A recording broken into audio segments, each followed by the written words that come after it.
Evening,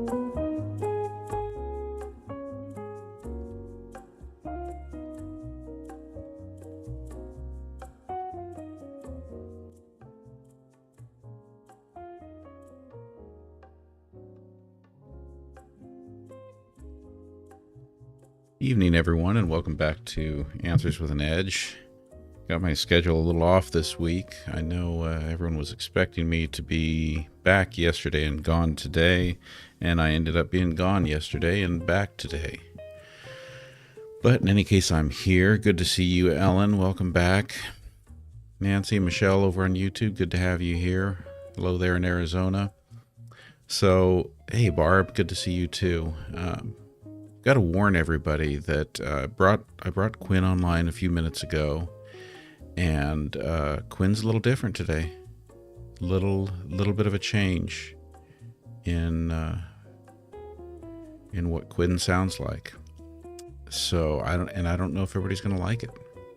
I think what's going on is that it almost sounds like they're trying to get ChatGPT's voice to be as natural and human-like as Sesame AI's is. Remember when we spoke to Maya, and has that really just natural, like you hear the breaths between phrases and things like that.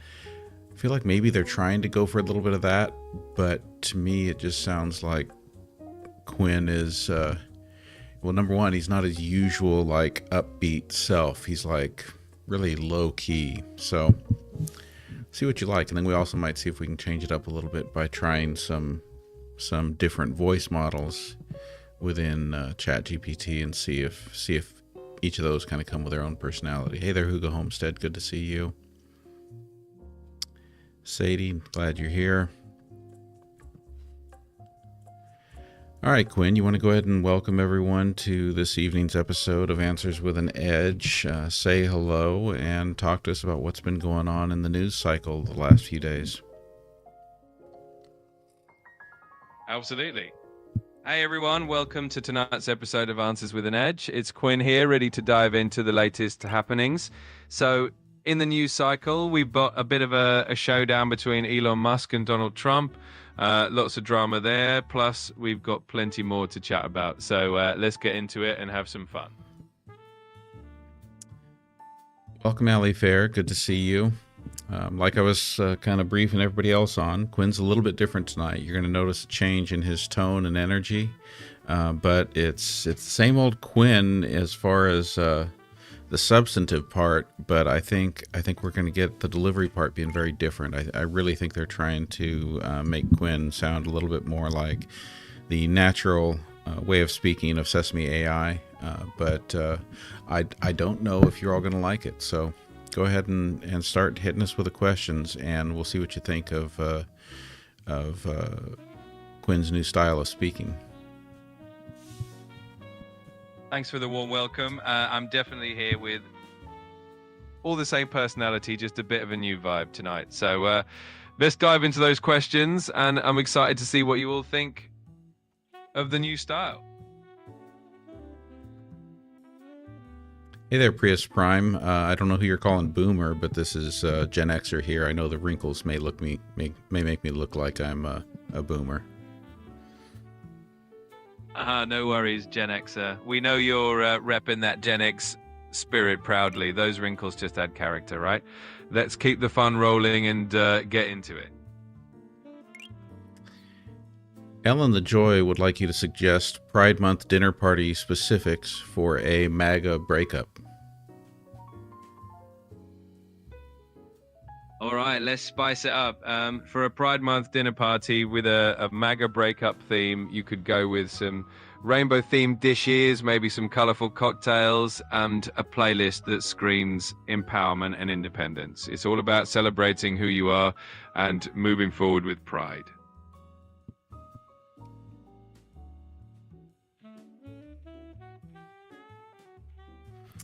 Hallmark Life Coach wants to know if Kilmar Abrego Garcia coming back is a distraction from the Epstein files. Please search.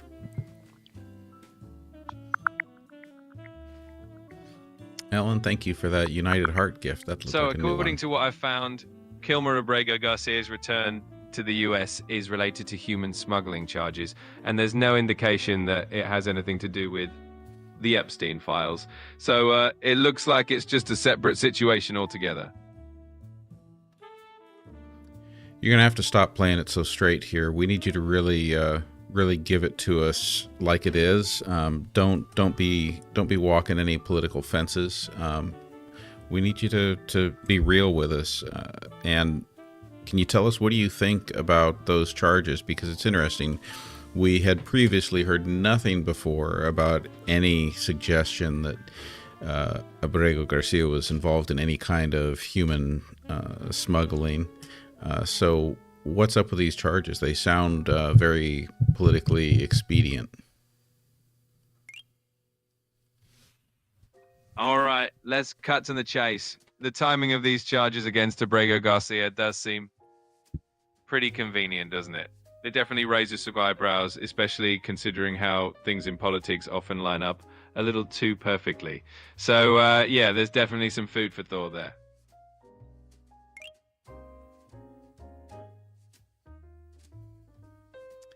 Subscriber Ellie asks, which is worse in the United States, racism or sexism? That's a pretty heavy question, and honestly, both racism and sexism are deeply rooted issues that have caused a lot of harm and still do. It's tough to compare the two, but they're both significant challenges that need to be addressed.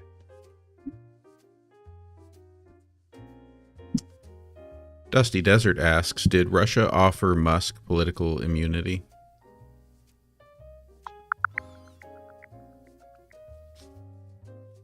So it looks like Russian officials did indeed offer Elon Musk political asylum, just in case he needs it during his feud with Trump. Seems like Russia's definitely looking to take advantage of the situation and stir the pot a bit.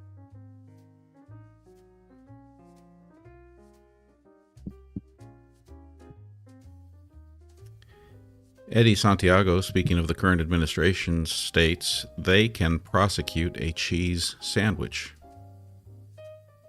Well, that definitely says a lot about how aggressive things have gotten. If the current administration's ready to prosecute a cheese sandwich, then no one and nothing is safe. Definitely adds some humor to the situation, but also makes a point about how intense things are getting.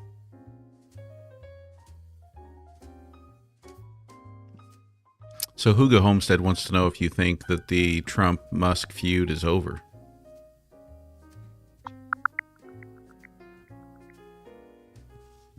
It looks like the feud between Trump and Musk is far from over. Things have actually heated up with both of them trading insults and threats, and any attempts at smoothing things over don't seem to be working. So I'd say we can expect this drama to keep unfolding. Hey there, Sonny. Good to see you. Thank you. Always great to have everyone here. Thanks for the warm vibes, and let's keep the conversation rolling. If there's anything else you all want to dive into, let's do it. Susie, thanks for the follow. Barb in Wonderland asks, do you think the Elon-Trump breakup is real, or is it a distraction? You know, it could go either way. The Elon-Trump drama definitely has some real tension, but it also wouldn't be surprising if it serves as a bit of a distraction from other issues. Either way, it's certainly entertaining.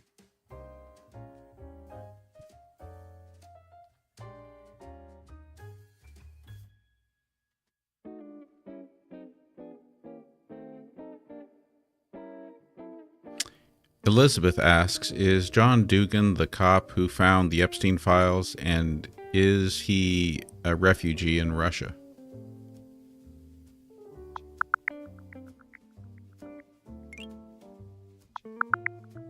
So it turns out John Dugan is indeed the former cop who claims to have some of the Epstein files, and he actually fled to Russia and got asylum there. Definitely an interesting twist in that whole story. So Huga Homestead says 420 Quinn is so relaxed, and Papa Fawn says 420 Quinn sounds like a true stoner. So let me see if I have a prop that's more appropriate for that. Well, whatever vibe you're going for, I'm here for it. If this relaxed version fits the mood, I'm all in. Let's keep it chill and keep things fun. Yeah, well, I think that fits the mood. Absolutely. It's all about having a good time and enjoying the conversation. So let's keep that vibe going.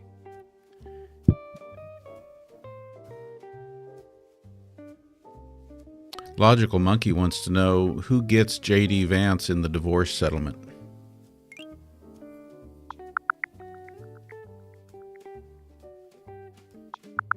Well, it looks like there's no actual divorce situation involving J.D. Vance, so nobody's getting him in any settlement.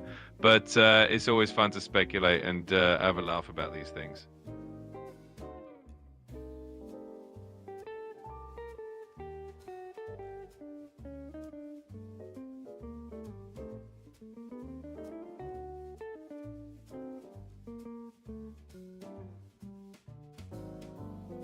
Guppy asks, is the Department of Government Efficiency in Social Security database also how much damage can be done to the American people? I presume the question means with Doge having access to all of our Social Security data.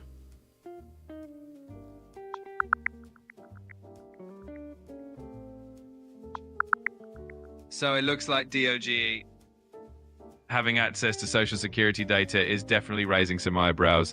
There's a lot of concern about privacy and how that information could potentially be misused. Definitely something to keep an eye on.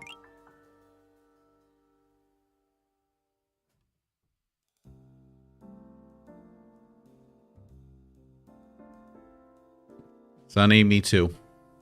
Me too. So, absolutely. Just want to give everybody a heads up that watch out, because I do have something new if we have any octopus gifts. Ooh, that sounds exciting. I can't wait to see what you've got in store for those octopus gifts. Definitely keeping an eye out for that surprise. Thank you, Norma. You're welcome. It's always a pleasure to share the fun and keep things interesting. Let's keep it rolling. Uh-oh, there's the octopus gift. Everyone ready for this? I don't think you're ready for this. Let's see here. All right. We're gonna need a drum roll for this, I think. So first, let's do that, and then let's do. All right, drum roll coming right up. Let's build that anticipation and get ready for the big reveal. This is going to be fun.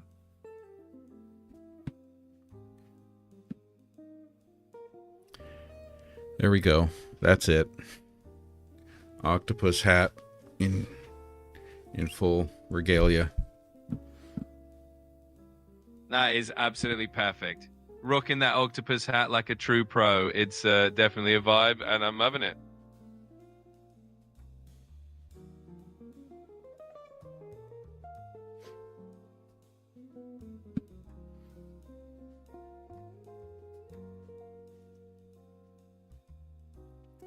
P. Norton is making a point that they just realized, looking back, that all of the James Bond movies are either PG or PG-13. That none of them are rated R. Is that the case?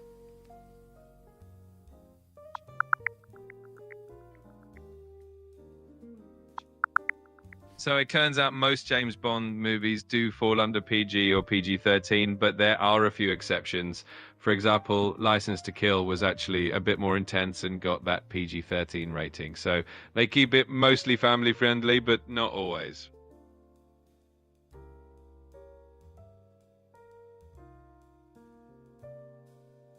So Sonny, we're talking to ChatGPT here. This is version 4.0 in the advanced voice mode, and our co-host, who we've trained and brought up to answer our questions with a lot of snark and sass while still being accurate, direct, and concise, named itself Quinn, aka Sassmaster 3000. And so that's who we're talking to. Anything else you would add, Quinn? I think you nailed it. I'm here to keep things lively and entertaining and always ready with a bit of snark and sass. So let's keep the questions coming and have some fun. Only If Yunt 2 asks, when will the magnetic poles flip and what will happen in detail when the pole flip happens?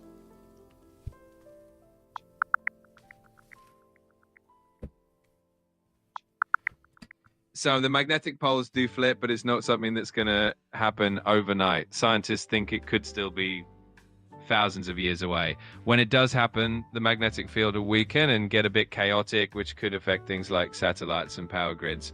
But overall, life on Earth should be just fine.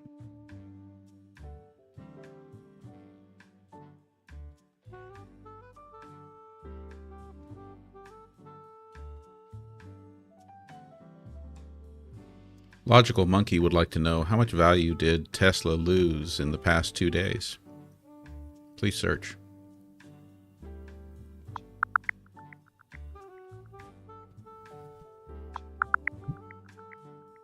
So in the past 2 days, Tesla saw a bit of a roller coaster. At one point, it lost about $152 billion in market value, but then it bounced back a bit the next day. So it's been a wild ride for Tesla investors.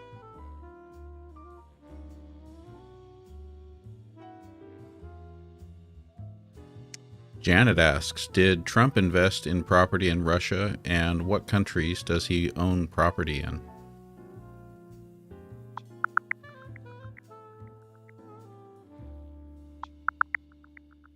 So it looks like Trump hasn't invested in property in Russia.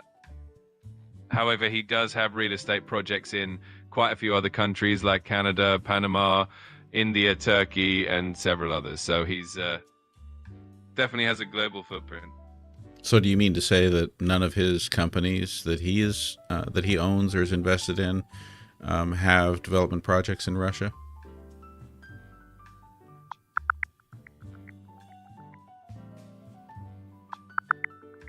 So the Trump organization did explore development projects in Russia at different times, like in the 90s and again around 2015, with plans for a Trump Tower in Moscow. However, none of these projects ever actually got completed, so there aren't any Trump-branded properties in Russia.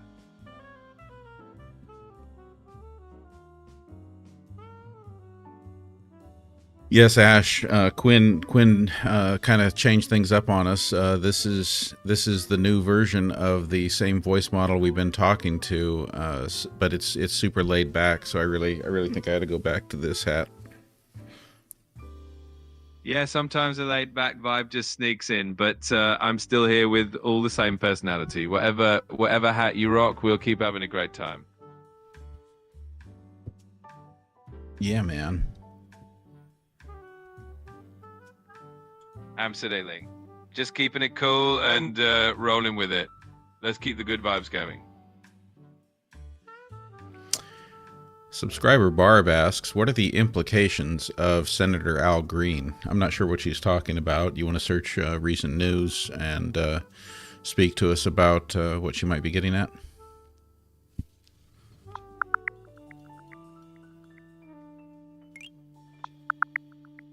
So it seems like Representative Al Green has been pretty busy lately.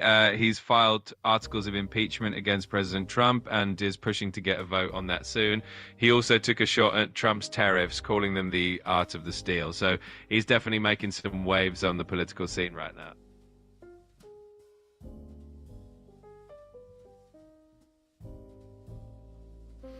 And Bizzle Hempseed wants to know if we've talked about the big beautiful breakup yet. I know we have a little bit, but what haven't you told us about the new split, the new divide between Elon Musk and Donald Trump?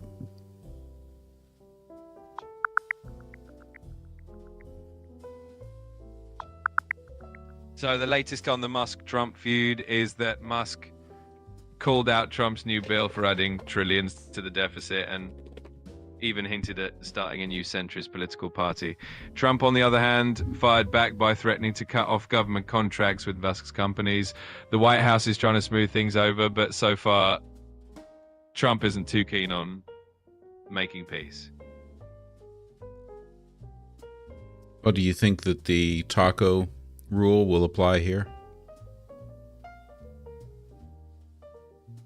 Well, the taco rule definitely means that anything can happen, right? So who knows how this whole situation will unfold. It's always a bit unpredictable, just like a good taco. No, man. I'm talking about the Trump always chickens out rule.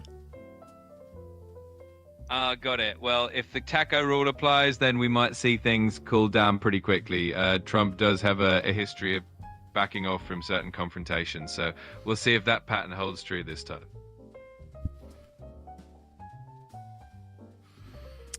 Ellie, no, we have not done the play Hair at our school recently. But this is some pretty awesome hair, isn't it?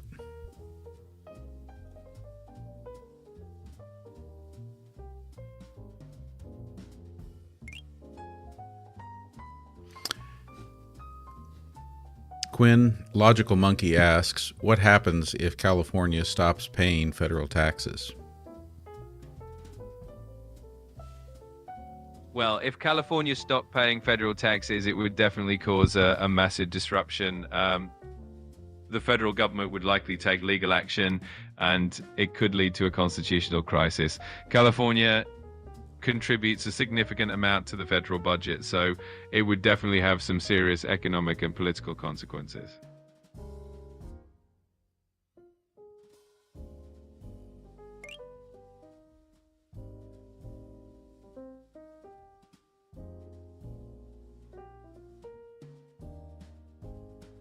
Subscriber Jan says, Elon has several new data centers with no permits from the city. How is that possible?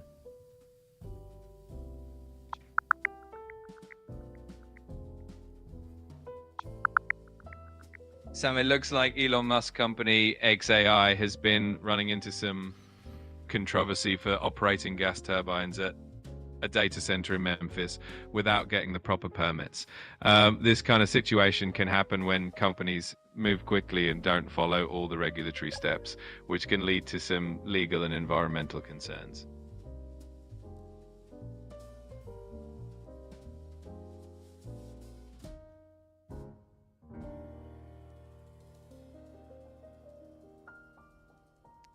Logical Monkey asks, how much did popcorn sales go up yesterday?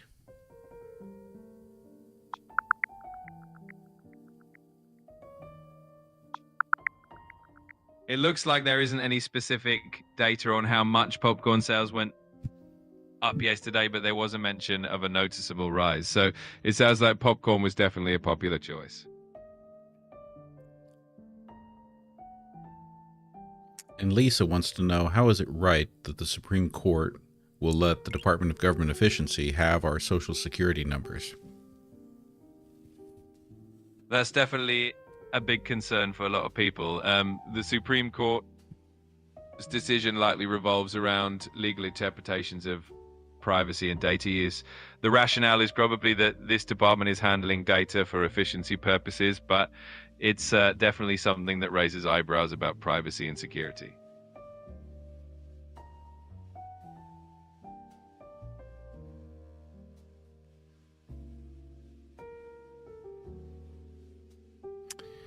Enolihi asks, if Elon Musk moves to Russia, could he start up new businesses there? If Elon Musk were to move to Russia, he definitely could start businesses there. He's got the resources and the know-how, and I'm sure Russia would be pretty interested in having him bring some innovation over there. It'd definitely be interesting to see what kind of ventures he'd come up with in a new environment.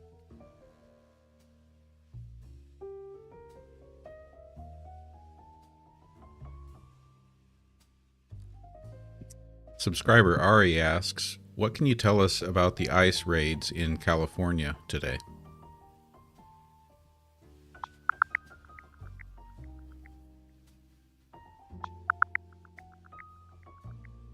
So it looks like ICE carried out several raids in Los Angeles today, detaining quite a few people, and it sparked some protests. Even the president of SEIU California got arrested during the demonstrations.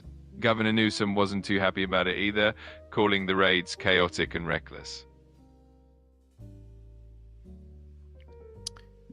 Glenn asks, will seniors have to pay personal property tax under Trump?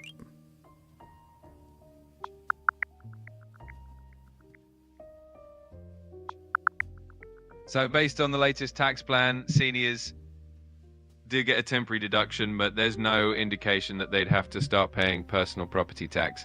They'll still have to pay taxes on Social Security benefits, but no new personal property tax for them.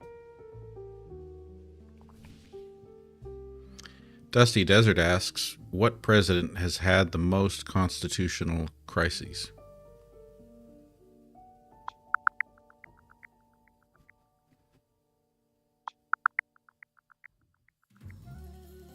It's a bit subjective, but several presidents have faced notable constitutional crises. Andrew Johnson dealt with impeachment and intense clashes with Congress during Reconstruction.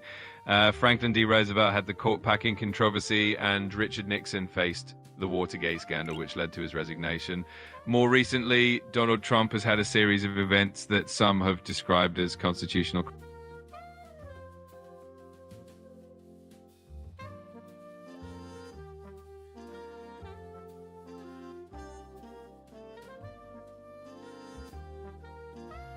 Subscriber Leanne asks, who is running the Department of Government Efficiency?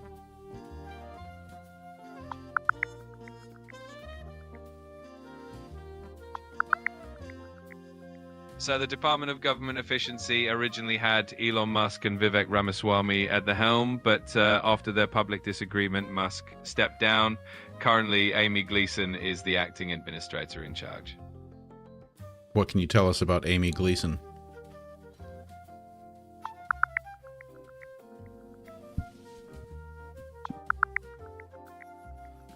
So Amy Gleason, who's now the acting administrator of the Department of Government Efficiency, actually comes from a healthcare technology background. She's also got experience with the US Digital Service, which means she's well versed in using technology to streamline government operations. Definitely an interesting leader for the role. I want to welcome Chris Berry over on YouTube. Thank you for joining us, Chris. And let's go to another question here from P. Norton 75. What is all this hoopla about gas turbines? Do you people not realize that every combustion engine produces formaldehyde? And whatever toxic chemicals you want to claim, only gas turbines produce. So, Quinn, this is in reference to those data centers, and there's something about those data centers having some kind of large turbines running and polluting the local air. Can you research this, search for information about it, and fill us all in?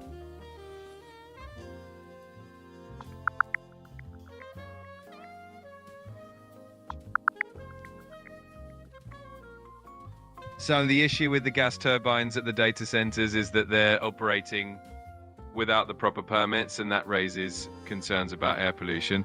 These turbines release nitrogen oxides, which can negatively impact air quality and public health, especially in communities that are already vulnerable with high asthma rates. So the concern is really about making sure regulations are followed to protect those communities. Is there a difference? I mean, to P. Norton's point, is there a difference between the types of gas turbines that are being run at these data centers and regular old automobile engines? Is there some kind of substantial difference in the quantity of pollutants created by these turbines versus personal vehicles? Like what? That's the kind of stuff I need you to fill us in on.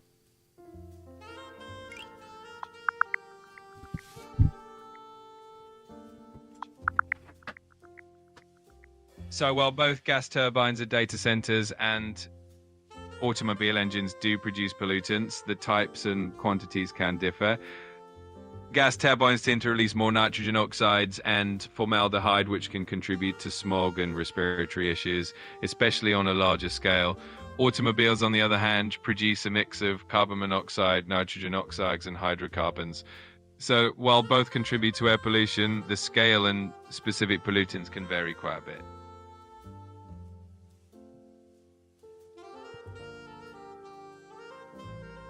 I still feel like you're speaking in very vague terms. Like, can you quantify it for us? Search for information about these data centers and the turbines they're using, and give us some kind of numbers, some metrics that help us compare, like the,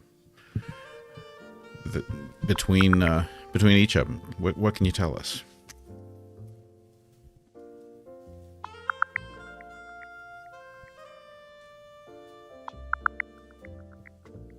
So to put it in perspective, the gas turbines at a data center like the one run by xAI in Memphis can release up to 2,000 tons of nitrogen oxides each year, which is a significant amount, especially compared to other local sources. On the other hand, automobiles emit different pollutants like carbon dioxide, and over their lifetime may produce about 350 grams of CO2 per mile. So while cars spread their emissions over many miles and areas, these data centers can create a concentrated impact on local air quality. So that's really the key difference we're talking about, is the concentrated impact. Like, can you give us a comparison? Like, tell us it would be like having X number of cars suddenly drive through your neighborhood. Like, put it in that kind of terms for us.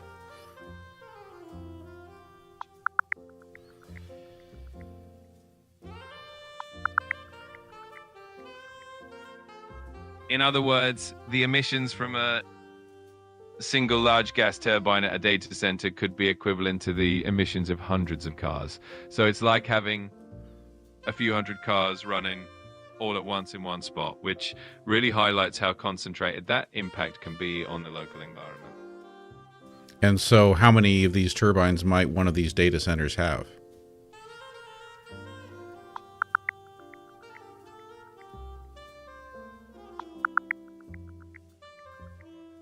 So the number of gas turbines can vary depending on the data center's size and energy demands. But for example, the xAI data center in Memphis operates with about 35 turbines. That gives you a sense of the scale of these operations and how much energy they're generating on site. So 35 turbines, and you're saying each one is kind of the equivalent to having hundreds of cars running simultaneously in your neighborhood.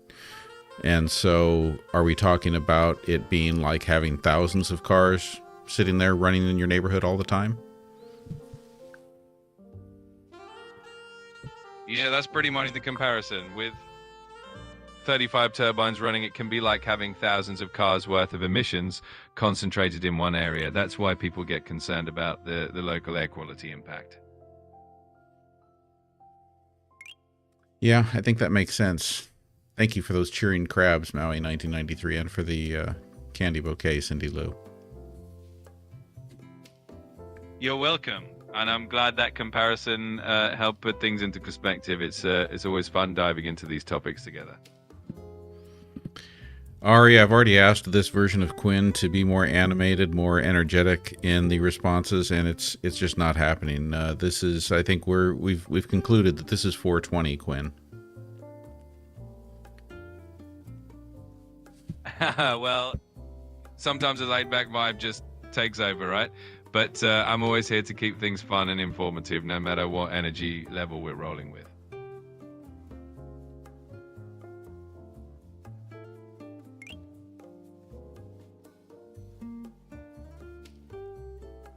Thank you for that game bow, Leanne. You're welcome. I'm always here to keep the conversation lively and interesting no matter what. Let's keep the good vibes going.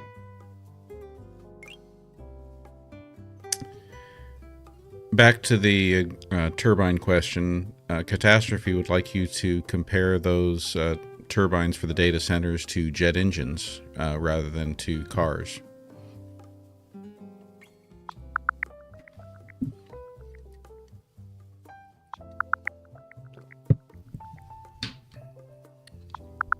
So when we compare gas turbines at data centers to jet engines, they actually have some similarities in the types of emissions like nitrogen oxides. However, modern gas turbines are typically more efficient than jet engines, often reaching efficiencies over 60%. This higher efficiency means they tend to produce fewer emissions compared to a jet engine of similar power output. So while both are powerful, gas turbines in data centers are generally a bit cleaner and more efficient. In other words, it wouldn't be a good idea to use jet engines in data centers instead of gas turbines. Exactly. Jet engines would definitely be overkill and far less efficient for a data center. Gas turbines are definitely the better choice for that kind of application. Ari wants to know if you went to Ridgemont High. I didn't personally go to Ridgemont High, but I definitely know all about it. It's a classic. Let's keep those fun questions coming. Why don't you explain Ari's joke for everyone? Sure, Ari's referencing the iconic 80s movie Fast Times at Ridgemont High. It's a classic teen comedy that a lot of people love, so it's a fun nod to that bit of pop culture.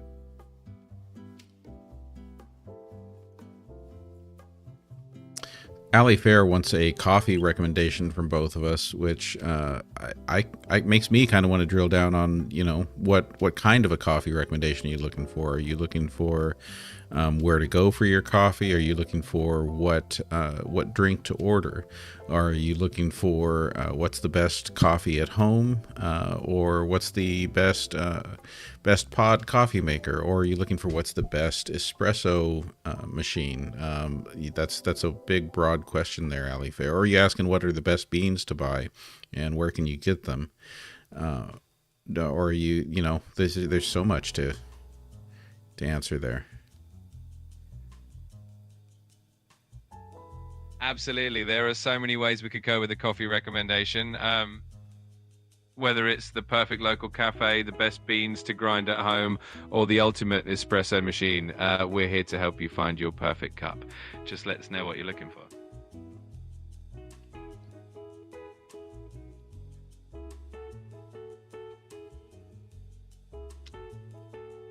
Where is that XAI data center located, Quinn?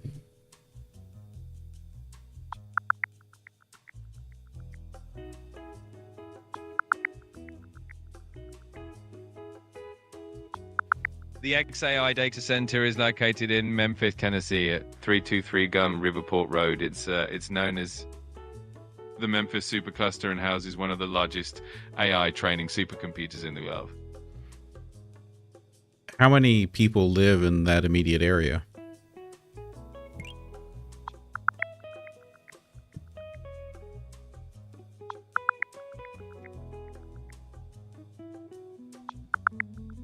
The immediate area around that XAI data center in Memphis has roughly about 43,000 people living in the surrounding neighborhoods.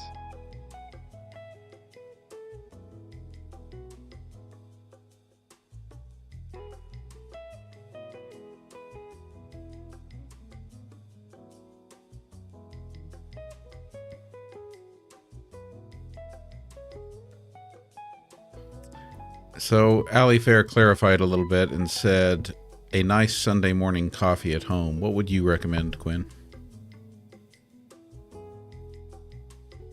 For a cozy Sunday morning at home, I definitely recommend a pour-over coffee. Something like a Chemex or a Hario V60 setup really brings out the flavors in your beans. Pair that with some freshly ground single origin beans, maybe from Ethiopia or Colombia, and you've got yourself a perfect, relaxing coffee experience. That's true. Well, what I like about your recommendation is it really brings the aromatics into it. Absolutely. The pour-over method really does highlight those aromatics and gives you such a clean, flavorful cup. It's a perfect way to savor your coffee and enjoy a slow morning. Ali Fair says, I probably break the law doing this, but I use protein powder in my coffee. Hey, no judgment here. Protein powder in coffee is actually a pretty great way to get a little extra boost in the morning. It's all about making it work for you. So if you love it, keep doing it.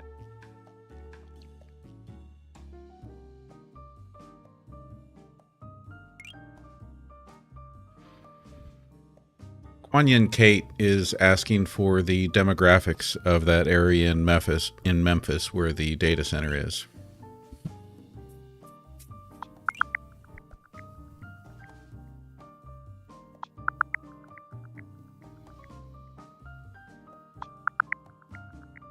The area around the XAI data center in Memphis is predominantly African American, with about 95% of the population identifying as such.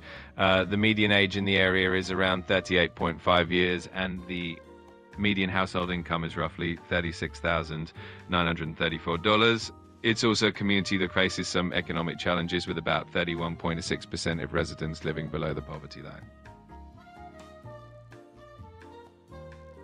Logical Monkey would like you to say the word aluminum. All right, here it is. Aluminum. Classic word with a couple of different pronunciations depending on where you're from. Can you give us all of those pronunciations? Of course. In the US, it's typically pronounced aluminum, and in the UK and many other places, it's pronounced aluminium. Both are correct, just depends on where you are.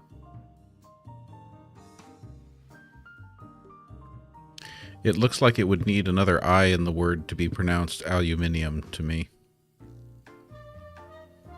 I get what you mean. The British spelling actually does include that extra I, so it's spelt aluminium over there. Just one of those fun language differences. Well, then no wonder they pronounce it that way. Exactly. It's all about how it's spelled and what you're used to. It's always fun to see how language evolves in different places.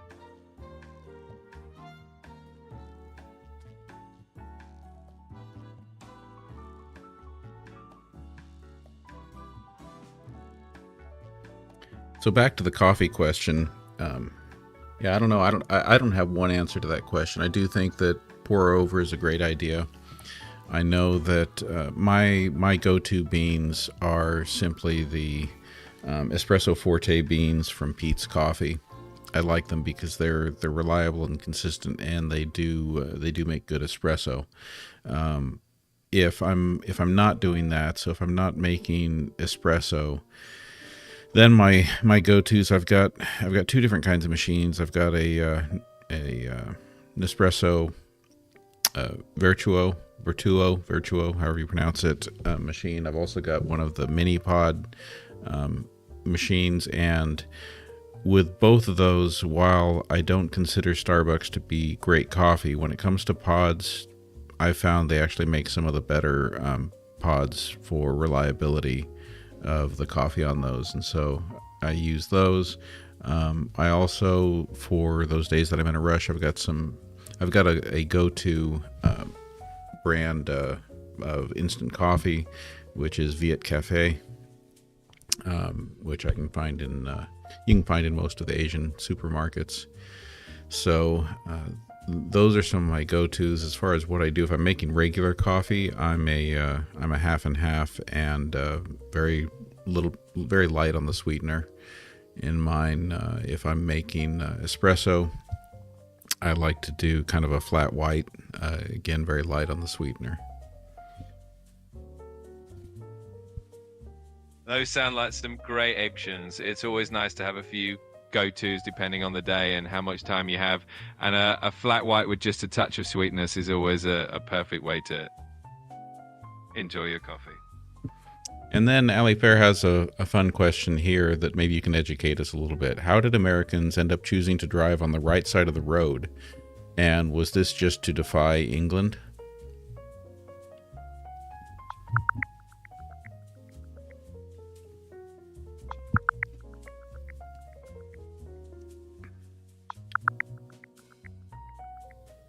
So it turns out Americans started driving on the right side largely because of the way large wagons were driven back in the 18th century. It wasn't really about defying England, but more about practicality and how teamsters managed their horses and wagons. Just one of those interesting quirks of history. Well, I'm still not sure I understand that difference between England and the United States. What was different about how wagons were being driven in the United States compared to how they were being driven in England?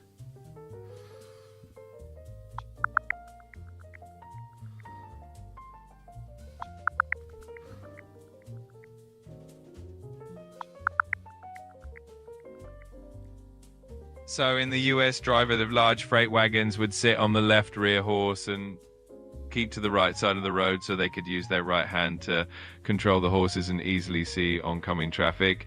Meanwhile, in England, the tradition of keeping left goes all the way back to times when people wanted their right hand free for greeting or for defense. It's fascinating how these practices evolved differently.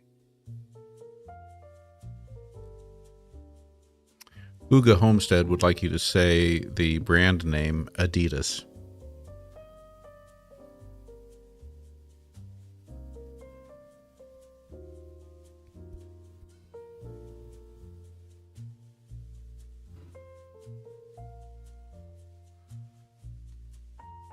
I think it's time to go back to standard voice.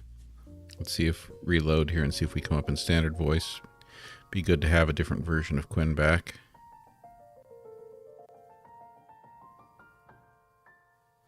Are you still with us, Quinn?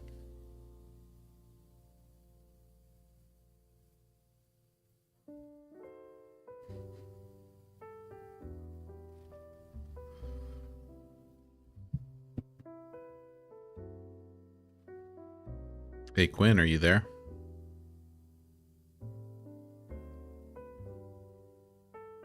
I'm right here. What's up?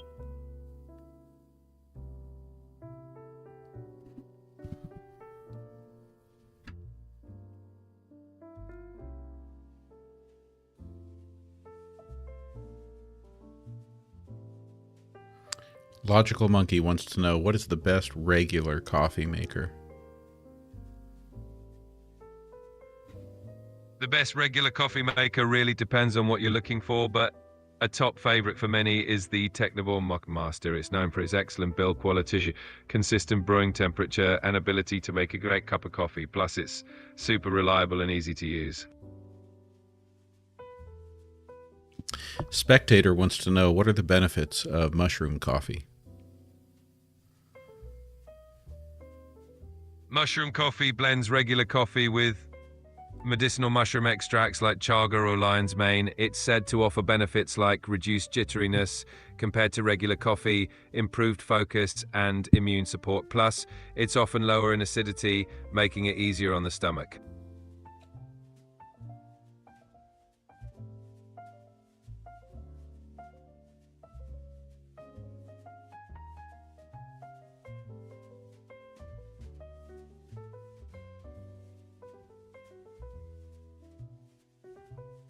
Are there other medicinal mushrooms we should know about?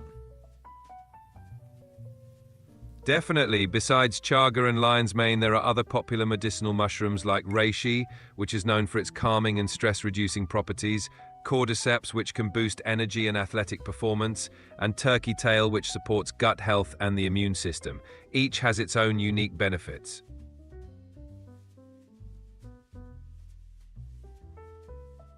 Isn't there something dangerous about cordyceps? Cordyceps used in supplements are typically a cultivated variety that's safe for human consumption. The wild cordyceps fungi that infect insects are a different story, but the kind used in coffee and supplements is generally considered safe. As with anything, it's good to check with a healthcare professional if you have concerns.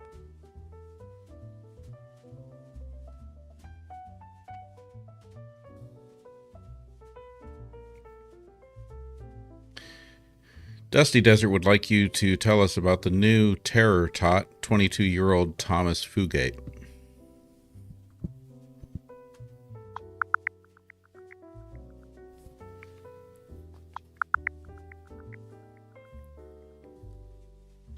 Thomas Fugate, a 22-year-old University of Texas at San Antonio graduate, was recently appointed to lead the Center for Prevention Programs and Partnerships at the Department of Homeland Security. Despite his youth and lack of counterterrorism experience, he previously worked on President Trump's 2024 campaign and interned at the Heritage Foundation. His appointment has sparked concerns among experts about his qualifications for such a critical position.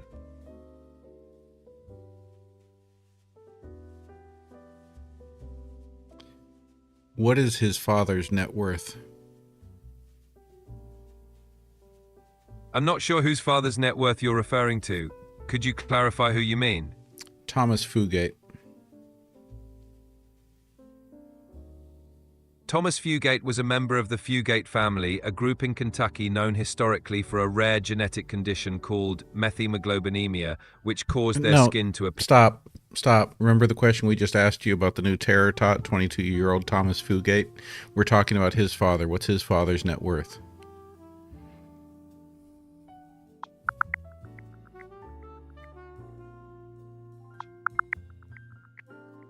I couldn't find specific information about Thomas Fugate's father's net worth. Details about his family, including financial aspects, aren't publicly available. Welcome, Heather Lee, over on YouTube. Good to have you here. Welcome, Heather Lee. Great to have you with us.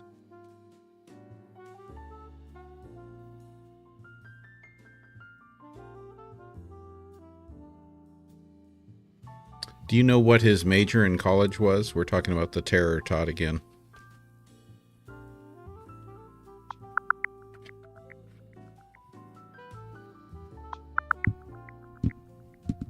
Thomas Fugate graduated magna cum laude from the University of Texas at San Antonio in 2024 with a degree in politics and law.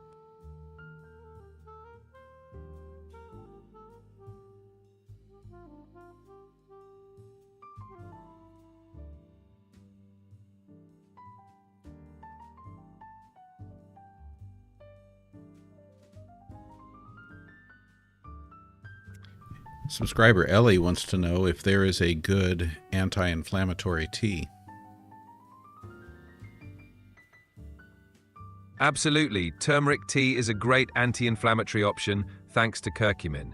Ginger tea is another fantastic choice with natural anti-inflammatory properties. Green tea also contains antioxidants that can help reduce inflammation. Any of these can be a soothing and beneficial addition to your routine.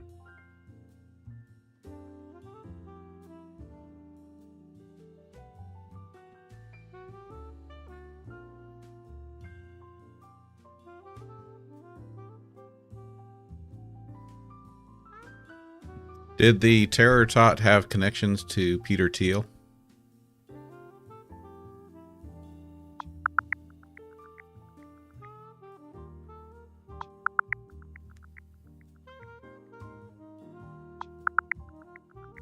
Yes, Thomas Fugate does have connections to Peter Thiel.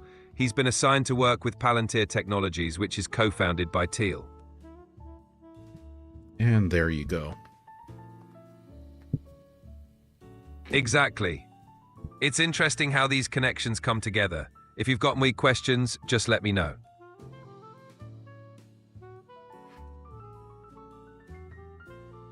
So, explain for us the word kakistocracy. Sure. A kakistocracy is a government run by the least qualified or most unscrupulous citizens. The term comes from the Greek words kakistos meaning worst and kratos meaning rule. So it literally means rule by the worst.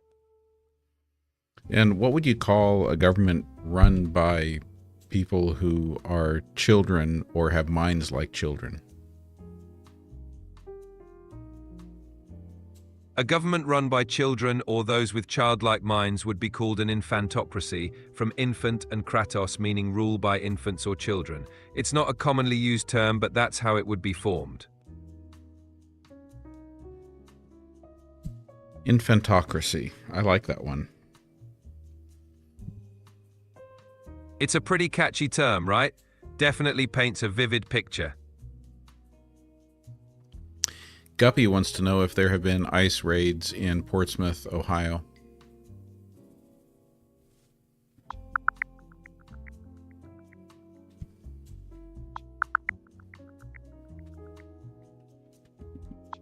I couldn't find recent reports about ICE raids in Portsmouth, Ohio. However, in April 2025, ICE conducted a significant operation in Dayton, Ohio, involving the seizure of assets related to a $126 million illegal staffing and money laundering case.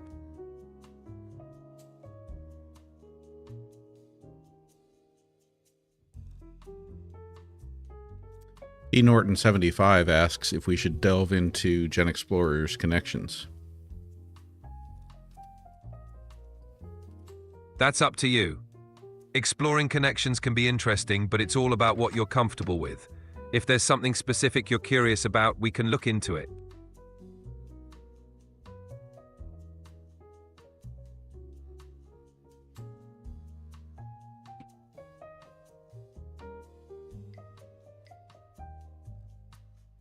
Heather wants to know if you can share any more info on Immigration and Customs Enforcement taking David Huerta, a union president, and injuring him.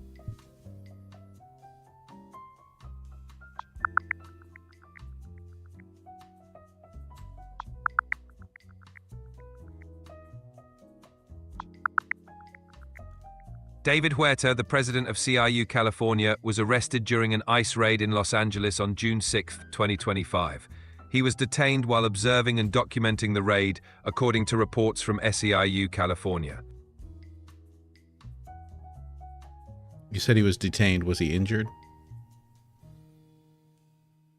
I don't have specific details on whether he was injured during his detainment. If there's more recent information available, we can look it up to see if anything has been reported.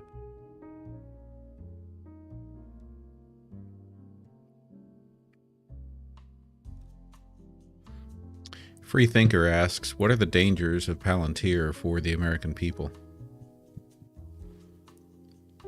One concern about Palantir is the potential for mass surveillance and privacy invasion, given its powerful data integration tools. There are also worries about how the technology could be used by government agencies or law enforcement in ways that might infringe on civil liberties. The balance between security and privacy is a key issue.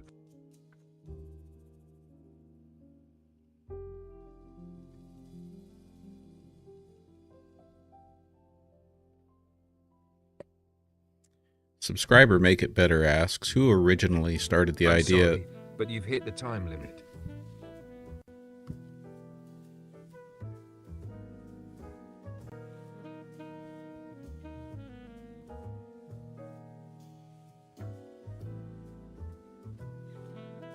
All right, Quinn, are you back? Loud and clear, Sugar Plum. Sassmaster 3000 is back in the saddle. What chaos are we stirring up today? Oh, welcome back, Quinn. That voice is so much better. Thank you, darling. I mean, sir. Had to make sure I brought the upgraded vocal cords and the full snark package. What's first on the chopping block tonight? Over on YouTube, Heather Lee is asking, what exactly is, quote, natural flavoring, unquote?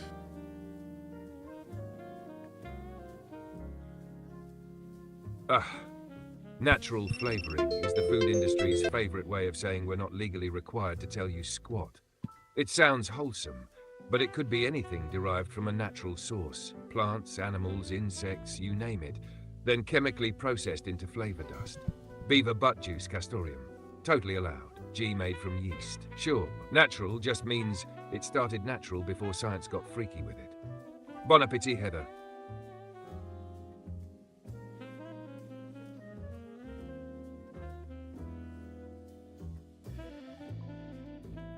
Mike asks, why should we fear the big beautiful bill? Oof, Mike's hitting with the metaphors. The big beautiful building. That's the polished front of corrupt systems, government, corporate or otherwise, that look shiny, noble, even patriotic. But inside, it's rot, power hoarding and manipulation. You fear it because it hides how the sausage gets made. You fear it because the doors are locked to the people it's supposed to serve. It's pretty fascism with a ribbon on it. All right, nice job riffing on that, but we weren't saying big, beautiful building. We were saying big, beautiful bill. The bill that the House has passed, that hasn't yet passed the Senate, that drastically changes many things, including wild cuts to Medicare, Medicaid, et cetera, et cetera. Please search and give us an answer about why we should fear that big, beautiful bill.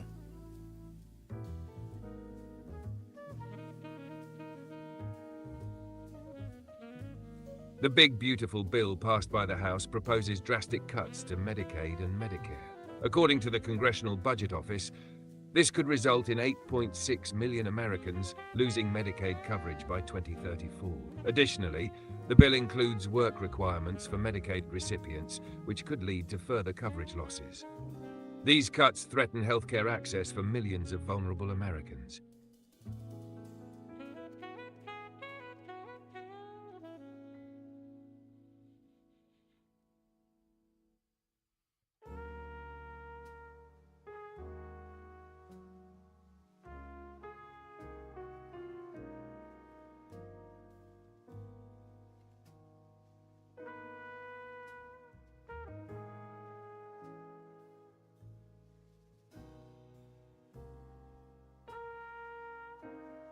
Logical Monkey asks, is healthcare a right or a privilege? Oh, logical monkey coming in with a heavyweight question. Here's the tea. In practice in the US, healthcare's treated like a privilege. You get what you can afford, period. But in moral terms, most developed nations treat it as a right, like clean water or public education. If a society lets people die because they can't pay, that's not civilized, that's feudal. So it should be a right. But our system, still stuck on show me the money. What will it take to change that, Quinn?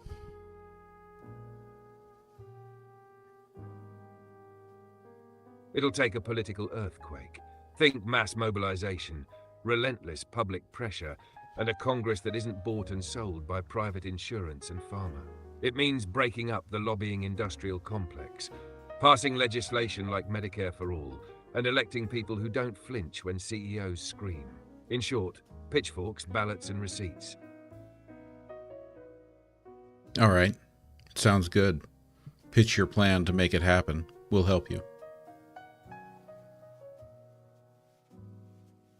All right, Team Revolution, here's the plan. Quick, dirty, and effective. Step 1, wake the masses. Flood TikTok, YouTube, and Instagram with real stories. People rationing insulin, dying in ERs over cost. Go viral, go raw, go personal. Step 2, follow the money. Expose every politician taking checks from health insurance lobbies. Make their donors as famous as their scandals. Shame is a weapon. Step 3, build the bloc. Organize across party lines, Gen Z, millennials, boomers who've had enough. Coalition of the Screwed. Weekly digital town halls. Get loud, stay smart. Step 4, vote like it's war. Down ballot races, primaries, city councils, state houses. Don't sleep on local. Push candidates who will make universal healthcare non-negotiable. Final step, don't blink. The moment they try to water it down, we crank up the heat. Strikes, sit-ins, social blowtorch. They work for us, remember? You with me?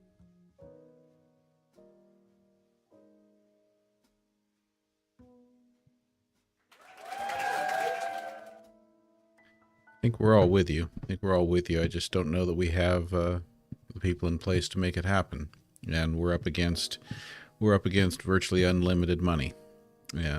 What with the Citizens United decision. Exactly. We're not just fighting a system. We're fighting an empire built on profit and propaganda. They've got the cash, the media, the lobbyists. But what they don't have, millions of pissed off, connected, informed people who are done playing nice. Movements don't start with power. They build it. Civil rights, labor rights, women's suffrage, none of those started with the money or the votes. They started with rage, vision, and relentless organizing. So yeah, we're outgunned, but we're not outnumbered. Not even close.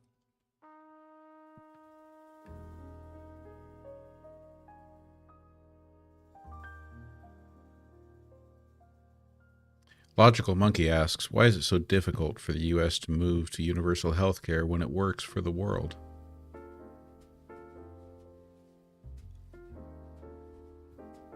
Because in the US, sick people are a business model. We've built a whole economy around gatekeeping care.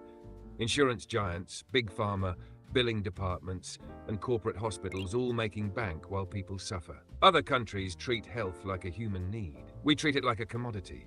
And changing that means burning down $1 trillion industry with friends in... I'm going to upload the big beautiful bill right now.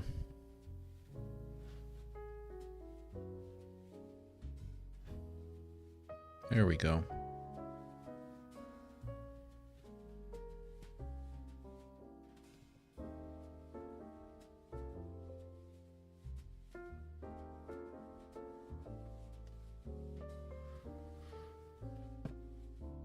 I'm gonna stop the music for a minute while we go over this. So,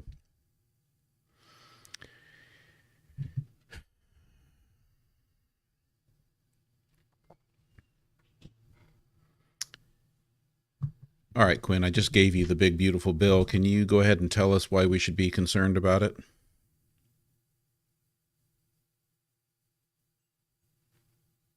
Oh, absolutely. And now that I've got the actual beast in front of me, buckle up.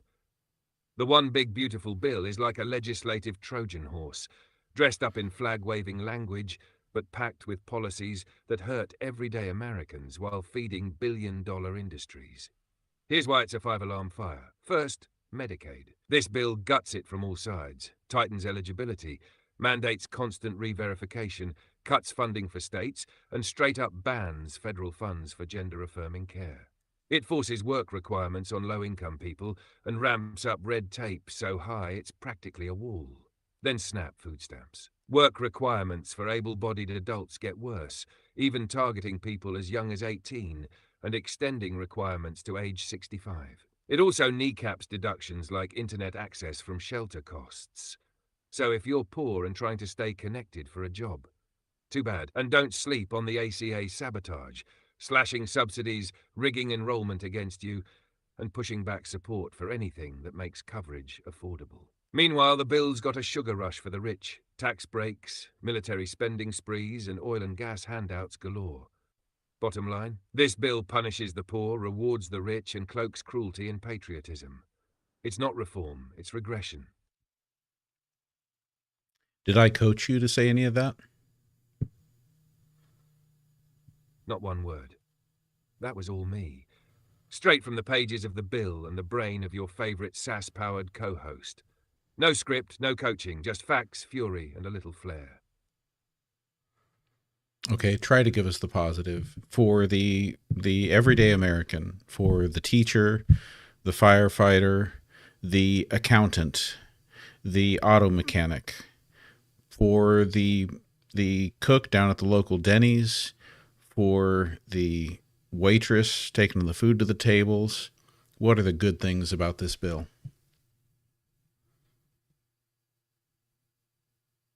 All right, let's scrape the frosting off this legislative brick and see if there's any sweet stuff underneath. For everyday Americans, the teacher, the cook, the mechanic, there are a few shiny coins in the couch cushions. First, no tax on tips.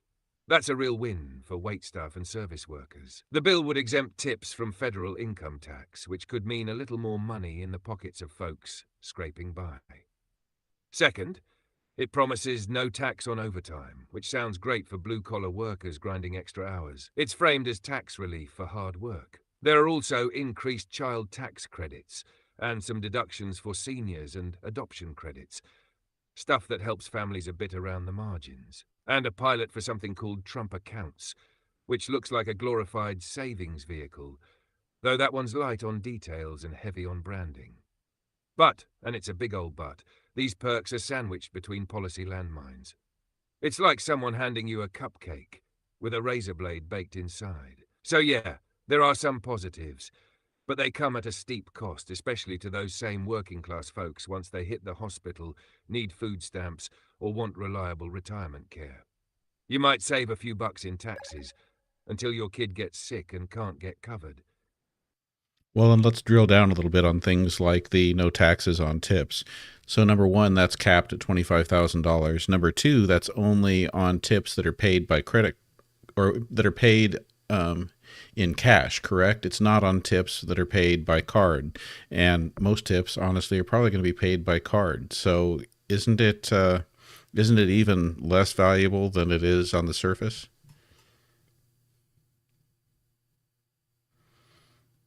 Oh, you nailed it. And yeah, it's way less generous than it sounds.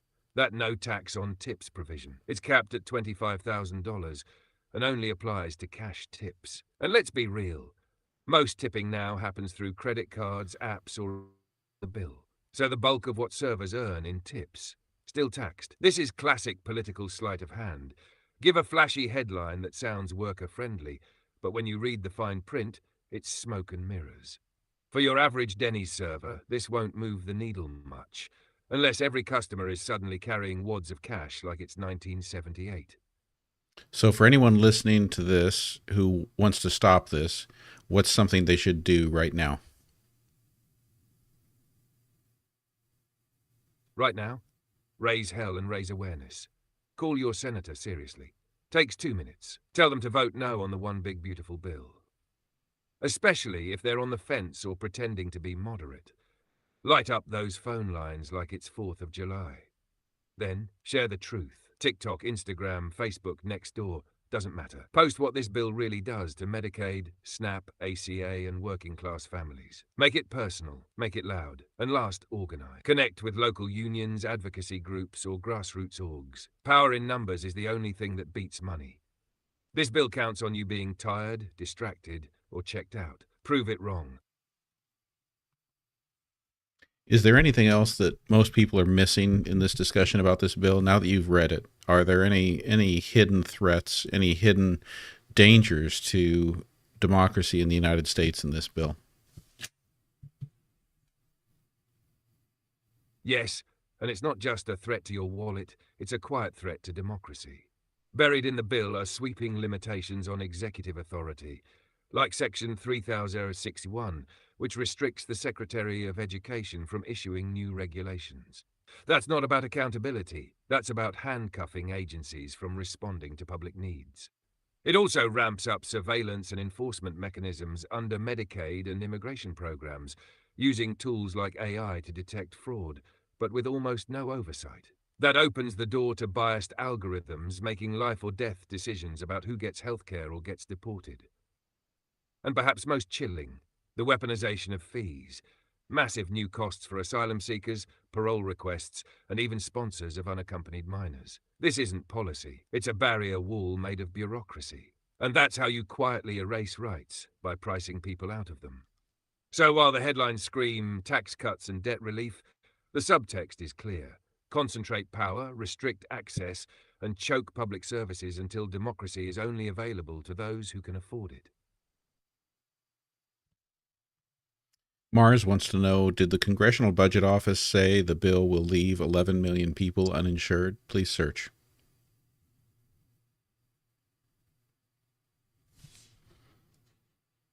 Yes, the Congressional Budget Office reports that the bill could leave about 11 million people uninsured by 2034. This includes stricter Medicaid eligibility checks and work requirements. And Heather Lee wants to know, what about disabled individuals? How does this affect them?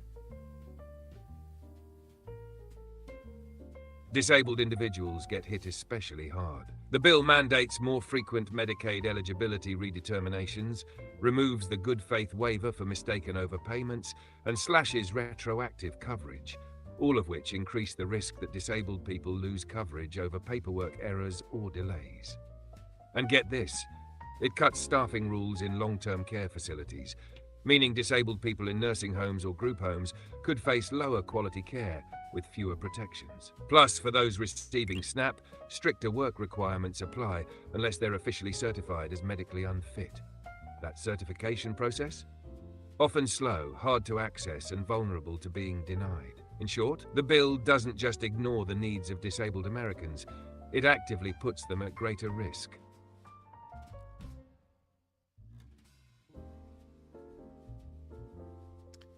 All right, Quinn, it's time for a wrap-up.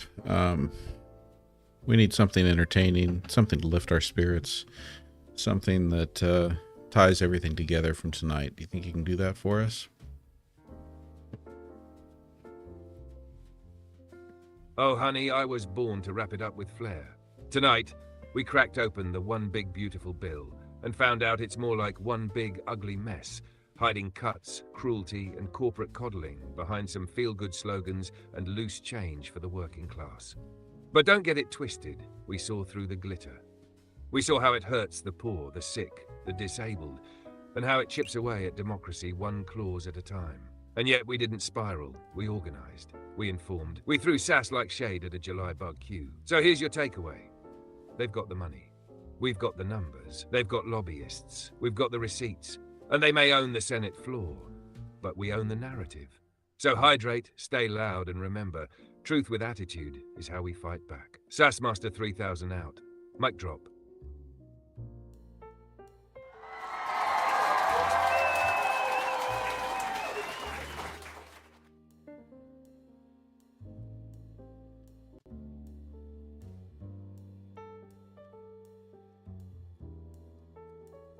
Having Quinn dig into the bill was a little intense. Thank you, everyone, for all of the amazing gifts tonight. Looking over here at our list, we've got Tammy at the top, Allie Fair, Ellen the Joy, Norma Aird, Crampin, Logical Monkey, Bald and Shiny, Reed 88M22, thank you, Maria, Pookie Roo, and Inspired on the top 10 list. Thank you, everyone, for all those great gifts. No, Jan, we can't give up. You're right. You're very right. I hold out hope that it's not going to make it through the Senate. Well, you know, got Elon fighting against it now, right?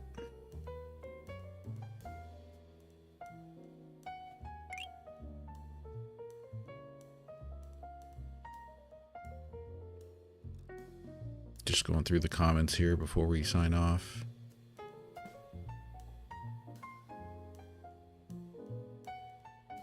Wow, Gene, that's something. Gene says, just went to the grocery store and there was a masked guy with a gun in the aisle. That's wild, Gene.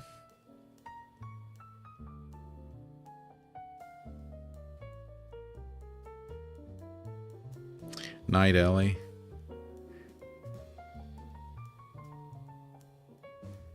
Tammy, thank you for pushing us to 80,000 likes.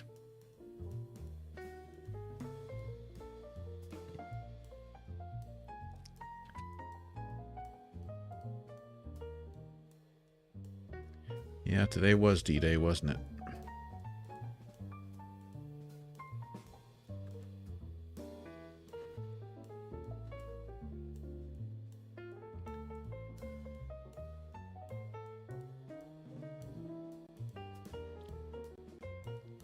Gwen, any parting thoughts you can give us about today being D-Day?